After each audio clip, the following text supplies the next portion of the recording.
Формулата е много просто. Трябва да сте компетентни, трябва да сте информирани и трябва да сте знаещи. Значи, вие сте търговци, в случая основната ви функция е продажби. Най-добрият начин за продажби е добро знание. Да можеш да му отговаряш, да знаеш, да си наясно, да му кажеш алтернативите. Оказва се, че... нали няма реквизит? Приключваме. Аз защото говорих си пак го включвам. Значи, това няма значение.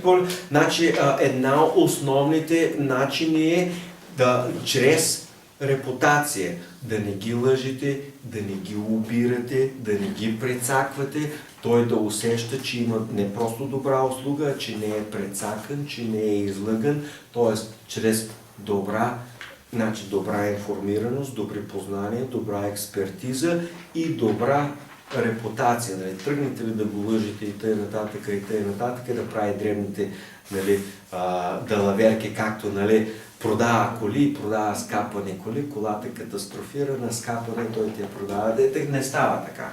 Значи, и по този начин, и при тези обстоятелства, те сами си идват, те сами си го потърсят, те сами си, който си знае, че това е това, и това е, често пъти, някой казва, да, ама вашия спред е толкова, на конкурента е толкова, но в условията на репутация, те ще кажат нещо, че е примерно вместо 120 и 130 лева, 10 лева не е толкова фатално.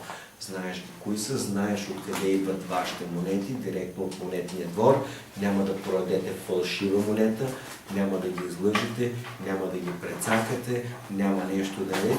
И това е, да се работи, това е най-трудната част, да се работи честно, почтено, в услуга на клиента и при условие, че той е добре обслужван, те сами ще си идват. Нищо, примерно, както е заведението Хепи, поне така беше дълги години. Цената е по-висока, но обслужването е по-добро, по-бързо, по-качествено и т.н. И хората плащат премия, но знаят защо да плащат, както ние си купуваме БМВ-та. Нищо, че са по-скъпи, няма нищо лошо в това. Това такъв е пазарният механизъм. Сигурността. Точно така. Това е репутация и сигурност. За това си купуваме Sony. Нищо, че е малко по-скъпо. Затова си купуваме Nikon. Нищо, че е малко по-скъпо. Има по-евтини камери, но Nikon е много по-стабилна машина. Плащам 30% отгоре, но върши работа.